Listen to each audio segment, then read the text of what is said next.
Assalamualaikum warahmatullahi wabarakatuh. Selamat malam para pejuang cuan. Gimana kabar kalian di malam hari ini? Semoga kalian dalam keadaan sehat semua ya. Dan saya doakan sukses semua nih buat kalian. Amin. Mantap jiwa ya.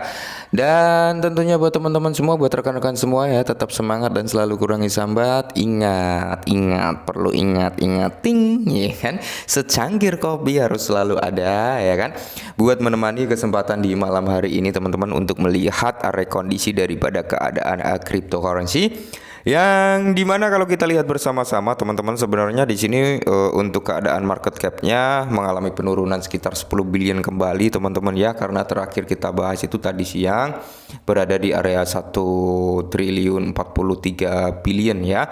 Kali ini berada di area 1,42 triliun dolar, berarti ada penurunan sekitar 10 billion. Untuk Bitcoin dominan ya masih terlalu over teman-teman. Harapan dari kita semua adalah Bitcoin dominan turun ya, karena dominasi terhadap Bitcoin masih tinggi. Maka dari itu altcoin teman-teman belum bisa mengalami kenaikan secara merata lah, intinya seperti itu, karena mereka masih mendominasi terhadap Bitcoin. Nah, untuk Fear and Greed Index-nya teman-teman masih sama ya, belum ada perubahan, belum turun juga belum naik. Nah, kalau kita lihat dari price action harga daripada altcoin sendiri, bisa kalian lihat sendiri lah ya, untuk keadaan Bitcoin sebenarnya sedang berjuang untuk mempertahankan level 37 ribuan. Tapi harapan saya teman-teman semoga saja di akhir tahun ini ya, patokan kita adalah di akhir tahun ini semoga Bitcoin nggak turun dari level 35 ya, semoga seperti itu teman-teman. Kalau sampai turun di level 35 potensi dia untuk terjadi koreksi ada sebelum halving itu tiba ya. Tapi mendekati halving mungkin hamin sebulan, hamin 2 minggu itu udah kerasa mungkin pompaan harganya ya. Kalau kita lihat untuk kinerja altcoin sendiri teman-teman terpantau sangat jelas merah merona-rona alias meronta-ronta ya, ibarat kata cinta ditolak dukun bertindak tapi nggak ada hasilnya. Wow ya. Oke teman-teman, kita ada sedikit informasi ini tentang aset yang penuh fenomenal juga, yaitu Bitget Price.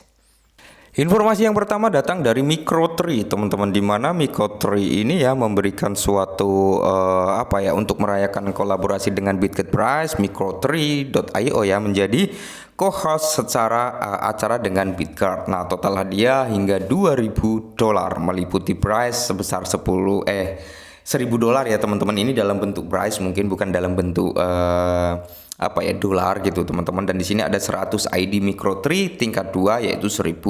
Nah, jadi di sini bergabunglah ya sekarang di Quest ya. Di sini ada Galaxy, Quest, Jelly, Touch On, dan di sini ada Interact. Ya, detailnya kalian bisa masuk ke link yang sudah disediakan ini. Wow ya. Dan di sini dari Bryce sendiri teman-teman ya, ini cukup panjang sebenarnya. Jadi memperkenalkan Crypto Omar. Crypto Omar adalah CMO baru kami dengan banyak pengalaman dan koneksi industri. Nah, kami sangat senang mengumumkan bahwa Crypto Omar telah menggabungkan dengan tim kami sebagai Chief Marketing Officer atau CMO.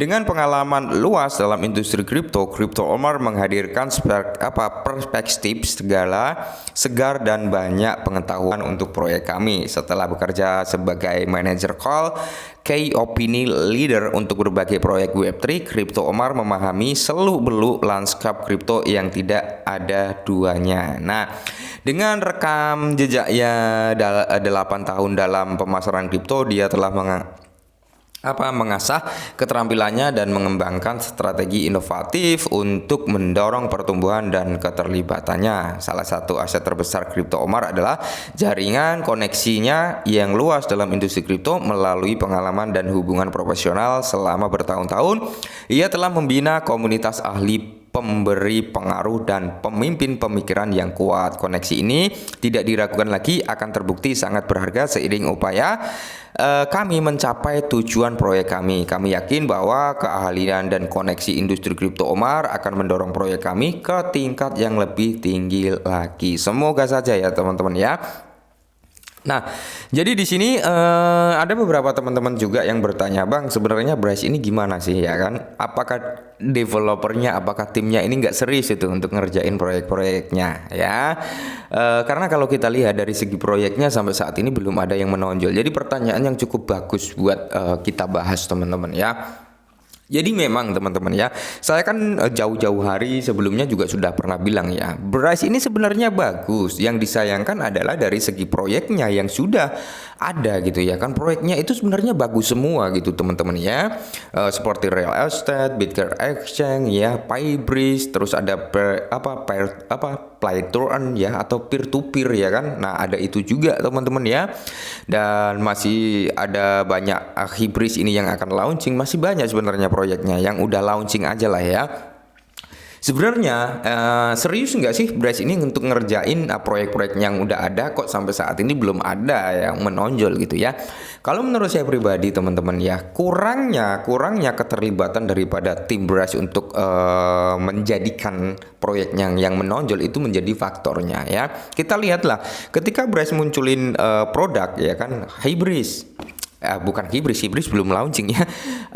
Kayak real estate-nya gitu kan, terus Pybris ya, sampai saat ini batang hitungnya mana nggak ada ya kan. Karena apa? Karena ya mungkin ibarat kata Bryce ini ya membangun suatu toko tapi belum diisi ya, seperti itu. Maka dari itu belum ada perkembangan. Coba aja ya, kalau sampai Bryce ini benar-benar serius nggarap projectnya itu ya, benar-benar dikerjakan secara serius lah, intinya dikembangkan secara baik-baik teman-teman ya, tidak menutup kemungkinan ya harga Bryce bahkan jauh lebih mahal daripada saat ini. Bisa jadi teman-teman. Kita contohnya kayak DEX-nya ya, dulu ada DEX-nya kalau nggak salah ya, dulu mendapat julukan adalah Trust Wallet Killer gitu teman-teman ya, karena memang dari desainnya, dari tampilannya itu mantap jiwa ya kan. Tapi kalau kita lihat sampai saat ini nggak di up kembali. Terus Startup Studio ya kan, itu yang membawa presentasi peningkatan yang luar biasa terhadap blockchain Bitget Price ya. Setelah mengalami lonjakan transaksi yang cukup signifikan, melahirkan token-token baru ya kan, hampir setiap minggu itu ngelahirin beberapa token gitu ya kan. Transaksi meningkat, malah ditutup. Ya, kita nggak ada yang tahu permasalahannya apa, tapi semoga saja teman-teman ya, proyek yang akan datang ini bisa membawa perubahan parameter permainan. Harapan kita seperti itu ya.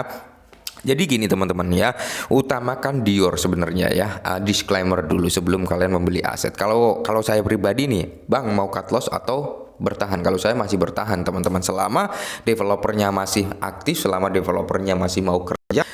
Kita juga gini teman-teman, kalau cut loss kita rugi ya kan, kita rugi. Toh bull run sebentar lagi, siapa tahu ya kan Bryce ini benar-benar bisa grow up sampai ke Rp1. Syukur-syukur bisa lebih ya kan.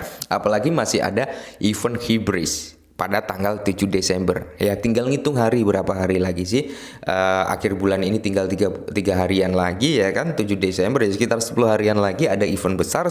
Nah, maka dari itu ketika ada kenaikan harga, teman-teman bisa taking profit sebagian bisa kalian biarkan income bekerja buat kalian gitu teman-teman ya. Mantap jiwa.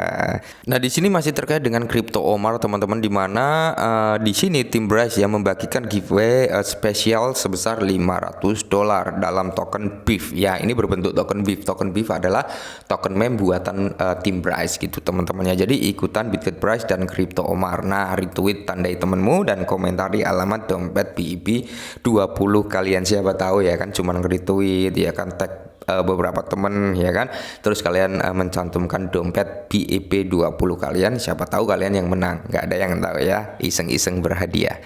Nah, di sini teman-teman, jadi sudah dikonfirmasi oleh tim Bryce ya, bahwasanya kan akan ada space AMA ya, bisa dikatakan space Twitter ya. Jadi Bryce marketing dan cek update. Di sini teman-teman dijelaskan juga sekitar jam 1.30 ya. Jam 1.30 untuk ditayangkan di ruang Twitter, jangan lewatkan untuk bergabung. Entah nanti malam kalau nggak salah ya, 1:30 malam teman-teman. Karena kalau kita mengacu pada di sini ya 6 PM kita cek 6 PM itu berarti sekitar jam 1:30 malam. Ya, intinya mungkin nanti malam ya. Kalau salah mohon dikoreksi. Kalian bisa cek sendiri karena di sini jamnya yang 1.30 nggak dikasih AM, PM, UTC atau apa gitu. Intinya kemungkinan besar sih nanti malam teman-teman ya. Dan semoga saja teman-teman pas event Hybris ya kan, dibarengin dengan pembakaran. Semoga saja harapannya seperti itu. Ingat, Bryce ini belum terdaftar di dalam platformnya Binance, Kraken, Coinbase ya kan. OKX kayaknya belum ya, atau Bybit teman-teman, saya juga ulang ngecek, tapi setidaknya exchange besar belum semua melisting price, jadi potensi sebenarnya masih terbuka lebar ya. Tinggal kita sabar atau kita membawa atau menuruti emosional kita ya. Intinya tetap semangat, kurangi sambat, dan salam cuan.